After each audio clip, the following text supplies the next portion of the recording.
자, 이제 하박국 강해를 이제 두 번째 하게 됩니다. 우리가 지난주에 살펴본 것처럼요, 하박국은 굉장히 괴로웠습니다. 선지자 하박국은 아주 고통스러웠습니다. 하박국이 남유다에 가득 차 있는 죄악과 폭력과 또 분쟁과 불의를 계속 보고 있어야 했기 때문입니다. 그런데 하박국이 보기에 이러한 넘치는 죄악에도 불구하고 하나님이 아무것도 하지 않는 것 같았다는 것이죠. 그래서 하박국 선지자가 하나님께 매달리게 된 것임을 우리가 지난주에 살펴보았습니다. 1절부터 4절에서 하박국이 하나님께 막 매달리며 호소합니다.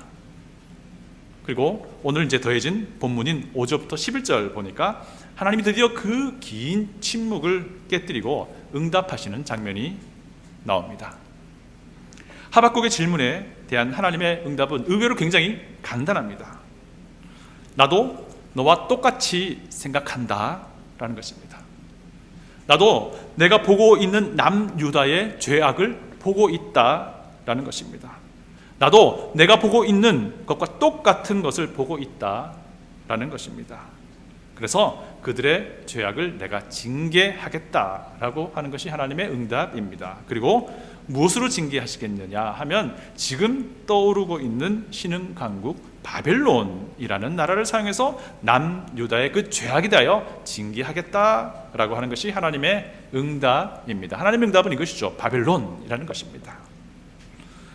오늘 우리가 하나님의 하박국의 첫 번째 질문과 하나님의 그 첫 번째 응답을 통해서 하나님이 어떤 분인지 배울 수 있습니다. 이 두 가지를 우리가 살펴볼 것인데요. 첫 번째는 하나님은 정의로운 분이시다 라고 하는 것이고요. 두 번째는 하나님이 인류의 역사를 주관하는 분이다 라고 하는 것을 우리가 좀 살펴보고자 합니다. 자, 첫 번째는 하나님은 정의로운 분이시다 라고 하는 것인데요, 하박국이 활동하던 그 시기를 좀 살펴보고자 합니다. 우리 지난주에도 한번 살짝 보긴 했지만 한 번 더 봅니다. 그 당시는 굉장히 혼란스러운 시대였습니다. 남유다는요, 내적으로는 굉장히 영적으로 혼란을 겪던 시기였습니다. 이를 이해하기 위해서 하박국 시대에 있었던 왕들에 대해서 좀 살펴봅니다. 자, 요시야 왕이라는 왕이 있었습니다. 이 요시야 왕은 우리가 잘 아는 왕입니다. 아주 선한 왕이었고요, 하나님의 말씀에 굉장히 순종하는 왕이었습니다. 그리고 자기의 나라 남유다에 만연한 죄악을 어떻게든 해결해 보고자 했던 개혁을 시도했던 그런 왕이었습니다. 그래서 하나님의 말씀에 불순종하던 자기 백성들을 하나님께로 어떻게든 돌리고자 노력을 했던 왕이었습니다. 개혁 왕들 중에서 제일 마지막 왕이었던 것이죠. 자, 그런데 문제가 생깁니다. 우리가 지난주에 언급된 것처럼요, 무깃도 전쟁이란 거 기억할 겁니다. 무엇이냐면요, 바벨론으로 진군하던 애굽이 남유다 땅을 건너가야 됐습니다. 그때에 이 요시야 왕이 이렇게 생각한 겁니다. 바벨론이 계속 존재할 수 있으면 좋겠다는 생각한 것이죠. 그러면 자기 남유다에게 유리하겠다 생각한 것이죠. 그래서 이 무깃도 전쟁에서 요시야 왕이 그 애굽을 막아섭니다. 그런데 무슨 일이 벌어지죠? 이 전쟁에서 요시야 왕이 전사하고 맙니다. 죽게 되는 것이죠. 그로 인해서 남유다 땅에는 영적인 막 패닉이 오게 된 겁니다. 왜냐하면요, 하나님을 그토록 잘 섬기던 그 요시야 왕이 전쟁에서 죽게 되었다라는 것이죠. 하나님을 그렇게 잘 섬겼는데 왜 어찌 전쟁에서 죽게 되는가, 이런 생각을 남유다 백성들이 하게 된 것입니다. 그래서 남유다는요, 요시야의 그 죽음 이후부터는 영적으로 굉장히 내리막길을 걸어가게 됩니다. 결국 주전 586년경에 바벨론에 의해 남유다가 완전히 멸망하게 됩니다. 자, 요시야 왕이 죽은 해가 언제냐면요, 주전 609년이에요. 애굽은요, 요시야가 죽은 뒤에 즉시 요시야의 첫째 아들 여호아하스라는 사람을 왕으로 세워요. 그런데 3개월 만에 그냥 다시 애굽으로 끌고 가버립니다. 그리고는 애굽에 의해서 요시야의 둘째 아들 여호야김이라는 사람이 왕으로 세워집니다. 자, 이 모든 일이 요시야가 죽었던 주전 609년에 다 일어난 일입니다. 그리고는 몇 년 뒤에 주전 605년에 바벨론이 갈그미스 전투에서 승리합니다. 아수르도 이기고 애굽도 이기게 됩니다. 그래서 그 당시 그 지역의 중근동의 지역의 패권을 차지하게 됩니다. 그리고요, 그 갈그미스 전쟁에서 이긴 바벨론은 같은 해에 남유다 땅까지 쳐들어오게 됩니다. 그리고는 첫 번째 대규모로 포로를 잡아가는 일이 벌어지게 되는 것이죠. 이때가 여호야김이 유다의 왕이었을 때 일어난 일들입니다. 자, 이처럼 여호야김이 왕위에 있을 때는 당시 세계는 아주 급격한 변화를 맞게 된 아주 혼돈의 시대였던 것이죠. 하박국은 요시야 왕이 죽는 것을 보았습니다. 그리고 하박국은요, 여호야김 왕 때의 영적인 타락상을 다 보았던 것입니다. 그리고 하박국은 나중에 바벨론이 패권을 차지하는 장면까지 다 보게 됩니다. 이 때에 하박국이 활동을 했던 것이죠. 그리고 급변하는 세계 정세 속에서 또한 남유다의 영적인 타락을 다 보고 있어야 했던 것입니다. 그것이 선지자 하박국에는 굉장히 고통스러운 일이었던 것이죠.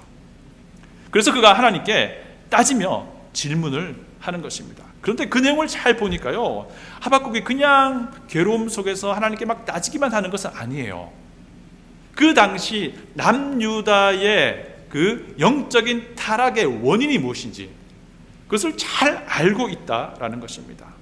그리고 오늘 본문 보니까 그에 대한 하나님의 응답이 나오게 됩니다. 다 같이 오늘 본문 6절을 보도록 하겠습니다. 성경을 펴시고 6절을 한번 찾아보겠습니다. 다 같이 읽습니다. 보라, 내가 사납고 성급한 백성 곧 땅이 넓은 곳으로 다니며 자기의 소유가 아닌 거처들을 점령하는 갈대아 사람을 일으켰나니. 갈대아 사람은요, 바벨론을 의미합니다. 자, 하나님이 남유다의 죄악에 대하여 바벨론을 써서 징계하신다라는 그런 말씀을 지금 하고 있는 것입니다. 자, 한번 살펴보세요. 하나님이 남유다를 징계하시겠다라고 하는 것은 하나님이 선지자가 남유다를 보면서 무엇이 문제인지를 지적하고 있는데 그것 때문에 괴로워하는데 그것에 대해서 하나님도 동의하신다라는 뜻입니다. 남유다에 만연한 그 죄악을 바라보고 한탄하고 있는 선지자에게 하나님 자신도 나도 너가 보고 있는 것 똑같은 것을 보고 있다. 네가 판단하고 있는 그것에 동의한다라고 말씀하는 겁니다. 그 죄에 대해서 하나님이 징계하시기 때문에. 선지자가 본 남유다의 죄악은 무엇이었습니까? 한마디로 말하면요, 정의가 없다는 겁니다. 우리 본문 4절을 다 같이 읽어 보겠습니다.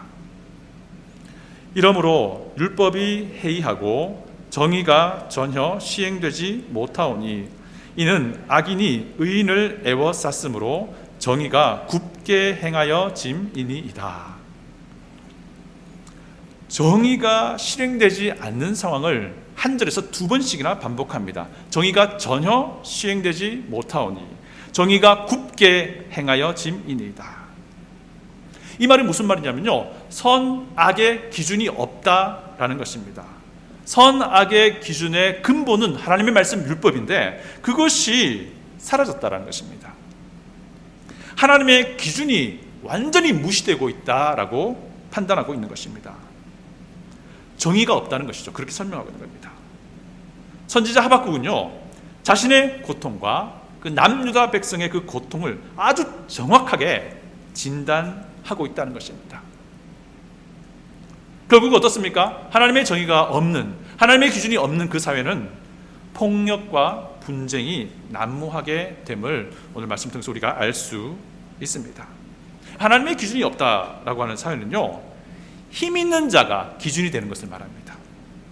힘 있는 자가 기준이 되는 사회는 결국 분쟁과 다툼으로 이루어질 수밖에 없습니다. 왜냐하면 자기가 기준이기 때문입니다. 서로 자기가 기준이니까 서로 다툼이 있을 수밖에 없는 것이죠. 이런 남유다의 그 죄악, 선지자 하박국이 본 이 남유다의 죄악에 대해서도요, 하나님은 간접적으로 동의하시고 지적하십니다. 우리 다 같이 7절과 11절을 읽도록 하겠습니다. 먼저 7절입니다. 그들은 두렵고 무서우며 당당함과 위엄이 자기들에게서 나오며, 이제 11절입니다. 그들은 자기들의 힘을 자기들의 신으로 삼는 자들이라. 이에 바람같이 급히 몰아 지나치게 행하여 범죄하리라. 자, 7절에 보니까요, 당당함과 위엄이 자기들에게서 나온다. 이 7절과 11절은 누구에 대한 묘사이냐면요, 바벨론에 대한 묘사예요. 자, 그들이 어떤 사람이냐고요?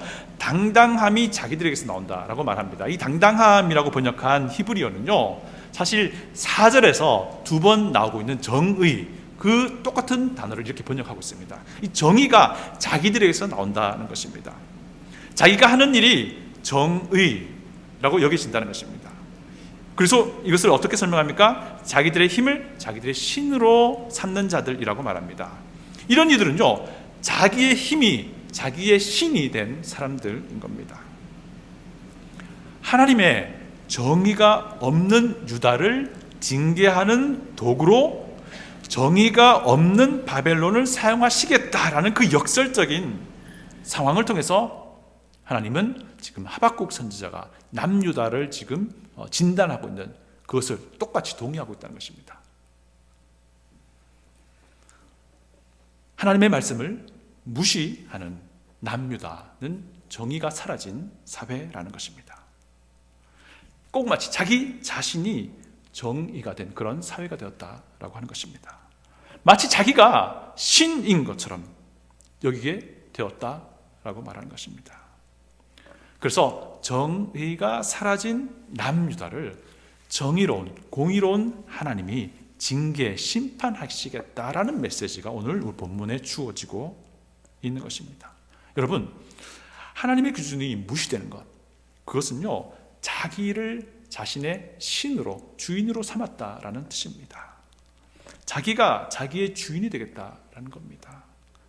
여러분, 이것은요, 인간의 아주 죄악된 본성 그 자체를 말해 줍니다. 왜냐하면요, 인간이 기준이 되겠다라고 하는 것은요, 사실 인간의 첫 번째 타락 때에 보여졌던 것과 똑같습니다. 아담과 이브가 선과 악을 알게 하는 나무의 열매를 먹게 된 것은요, 자기가 선악의 기준이 되겠다라고 하는 그런 불순종이었던 겁니다. 하나님의 기준을 난 이제 버리겠다라는 그런 의미인 것입니다. 여러분, 그런데 지금 우리는 어떤 사람입니까? 우리는 어떤 사람입니까? 우리는 예수 그리스도를 믿는 믿음을 통해서 하나님의 자녀가 된 사람들입니다. 이 말이 무슨 말입니까? 과거에는요, 내 자신을 내 인생의 기준으로 삼았다는 것입니다. 그러나 이제는 예수님과 함께 죽고 예수님과 함께 살아나서 지금은 예수님을 우리의 인생의 기준으로 삼고 살아가는 사람이 되었다라는 뜻입니다. 그래서 우리의 본질이 완전히 변화된 사람이라는 것입니다. 우리는 새로운 생명으로 부활한 사람이라는 것입니다. 새로운 생명을 가졌으니 당연히 새로운 삶을 살아가는 것이 마땅한 것이죠. 그래서 우리의 인생은요, 하나님의 기준이 계속 반영되어야 하는 인생이 되어야 한다는 것입니다. 그래서 우리의 본질도 변화되었습니다. 그래서 우리의 기준도 달라진 것입니다. 우리의 관점도 달라진 것입니다. 그래서요, 이 세상을 바라보면서 힘이 주인이 된 이 세상을 바라보면서 탄식하게 되는 것입니다. 여러분, 그렇지 않나요? 정의가 사라진 이 세상을 보면서 슬퍼하게 되는 겁니다. 그런데 여기서 우리가 멈추어서는 안 된다는 것입니다. 이제는 좀 더 적극적으로 이 세상에서 빛과 소금의 역할을 우리가 감당해 나가야 한다는 것입니다. 왜요? 우리들은 예수 그리스도의 사람이기 때문입니다. 왜요? 우리는 내가 주인이 이제 더 이상 아니라 예수 그리스도께서 우리의 주인 된 사람이기 때문입니다. 그래서요, 우리의 삶의 현장에서 하나님의 기준과 하나님의 법이 실천되어져야 하며 우리의 삶이 그것을 계속해서 비춰줄 수 있어야 한다는 것입니다. 여러분, 직장인이세요? 여러분의 직장은 어떤 직장입니까? 무슨 일을 하는 직장입니까? 그 직장이 하는 일이 하나님의 공의를 보여주는 일을 합니까? 혹은 하나님의 공의와 반대되는 일을 하지는 않습니까? 이것을 고민해야 합니다. 만약에 여러분이 직장에서 어쩔 수 없이 의롭지 못한 것을 해야만 하는 그런 직장이랍니까? 그러면 그것을 과감하게 거부할 수 있는 그런 여러분의 삶의 현장에서 그런 일들이 일어나야 한다는 것입니다. 여러분이 사업을 하고 있습니까? 그렇다면 여러분의 사업장은 무슨 일을 하는 사업입니까? 여러분이 하는 그 사업장에서 그 일들이 하나님의 공의를 보여주는 일입니까? 혹은 여러분들이 하는 그 사업장에서 그 일이 하나님의 정의와 하나님의 공의와는 혹시 반대되는 그런 것들이 있지는 않습니까? 여러분 한번 고민하셔야 됩니다. 그리고 과감하게 이 모든 것들을 정리할 수 있어야 합니다. 3절을 보면요, 변론과 분쟁이라는 용어가 나옵니다. 자, 이 말은요, 아주 법적인 용어인데요, 그 당시에 하나님의 기준이 무시되었기 때문에 그 남유다 왕국의 법도 무시가 되고 또 남유다 사회의 도덕적인 상식도 무시가 되었다라고 하는 것을 보여줍니다. 그러다 보니까 그런 사회에 살다 보니까 각각 개인의 그 양심도 점점 무뎌지게 되었음을 우리에게 간접적으로 보여주고 있습니다. 사랑하는 성도 여러분, 우리는요, 우리가 사는 이 미국의 법률을 존중해야 합니다. 어떤 이는 대한민국과 미국의 법률 다를 존중해야 되는 입장에 있는 분도 있을 겁니다. 우리 그리스도인이 먼저 하나님의 권위 하에서 정해진 이 법들을 잘 지킬 수 있어야 합니다. 우리의 삶의 현장에서 그 법을 잘 지킬 수 있길 바랍니다. 그런데 만약에 우리 생각에 이 법은 공정하지 못하다, 이 법은 의롭지 못하다라고 하는 것이 있다면 우리가 기도해야 할 것입니다. 그리고 만약에 여러분들에게 선거권이 있다면 선거를 통해서 그 법이 고쳐지기를 기도해야 할 것입니다. 또 우리 생각에 하나님의 정의를 위해서 필요한 법이 있는데 라고 생각한다면 그런 법들이 만들어지시도록 우리가 기도해야 할 것입니다. 그리고 선거권이 있다면 그 선거를 통해서 그것을 드러내야 할 것입니다. 또 양심이, 우리 그리스도인으로서의 양심이 무디어지지 않도록 항상 정신 차리고 있어야 합니다. 제가 한 가지 부끄러운 이야기 해드릴게요.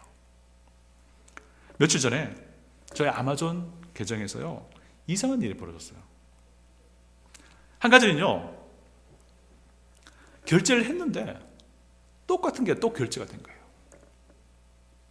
또 다른 한 가지는 이미 리펀드 받았는데 또 리펀드가 된 거예요. 어떤 생각이 들었을까요? 일단은 클레임 해야지. 그런데요, 정말 저 스스로가 경악스러웠던 건요, 중복된 결제만 클레임해야지, 이런 생각이 마음속에 계속 있는 거예요. 여러분, 우리의 양심이, 그리스도인으로서의 양심이 우리의 삶의 현장에서 무뎌져서는 안 됩니다. 아주 작고 소소한 것처럼 보이지만 이것에서부터 하나님의 공의와 하나님의 정의가 보여지기 시작하는 것입니다.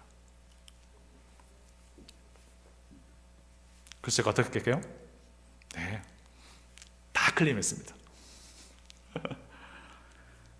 하나님이 하박국에게 유다의 죄악을 심판하겠다고 응답하신 것은요, 하박국이 남유다의 영적인 문제를 바라보는 그 통찰력을 인정하신 것이고 동의하신 것입니다. 사실은요, 하나님은요, 하박국보다 더 죄악에 대하여 민감하게 보고 계셨던 것입니다. 여러분, 사회를 둘러보면요, 힘이 신이 된 세상이라는 것을 우리가 알 수 있습니다. 우리 그리스도는요, 이것을 보고 슬퍼할 수 있어야 합니다. 이 세상을 돌아보면서요, 무법한 세상, 자기 자신이 신이 된, 자기 자신이 법이 된 이 세상이라는 것을 우리가 알 수 있는데요, 우리 그리스도는요, 이것을 보고서 괴로워할 수 있는 그런 영성이 있어야 합니다. 사회를 둘러보면서 자기 자신이 신이 된 이 세상을 우리가 보면서 통탄할 수 있는 그런 마음이 우리에게 있어야 한다는 것입니다. 하나님이 공의로운 분임을 안다면 하나님이 정의로운 분이라는 것을 안다면 우리 삶의 현장에서 우선적으로 우리가 하나님의 공의를 실천해 나가야 한다는 것입니다. 우리가 만약에 이것을 안다면요, 우리의 삶의 현장에서 우선 하나님의 권위하에 세워진 법을 존중하고 지켜야 한다는 것입니다. 우리가 이것을 안다면요, 우리의 삶의 현장에서 우리 자신의 양심이 무뎌지지 아니하도록 신경 쓰고 애쓰고 주의하고 또 우리의 양심을 지켜나갈 수 있도록 해야 한다는 것입니다. 우리의 양심은 나만의 양심이 아니라 우리 성령 하나님께서 역사하시는 장소입니다. 두 번째는요, 하나님이 역사의 주관자라는 사실을 우리가 알 수 있습니다. 요즘은 좀 혼란스러운 시기인 것은 사실입니다. 코비드19 팬데믹 때문에요, 전 세계가 혼란과 두려움으로 쌓여져 있습니다. 우리의 자녀가 다니는 학교에서도요, 심심찮게 확진자가 나온다는 소식을 들으면서 두려워하기도 합니다. 우리의 친지들 중에도요, 코비드-19 확진자가 생겼다는 소식을 듣고 우리가 기도하게 됩니다. 더 마음이 아픈 것은요, 이 코비드-19 팬데믹 상황을 통해서 정치 지도자들이 이거는 민주당이든 공화당이든 상관없이요, 다 자기의 정치적인 도구로 사용하고 있는 그 모습 볼 때마다 너무 마음이 아프다는 겁니다. 또 우리 미국 사회를 한번 보십시오. 해묵은 인종적인 갈등으로 인해 긴장이 계속 됩니다.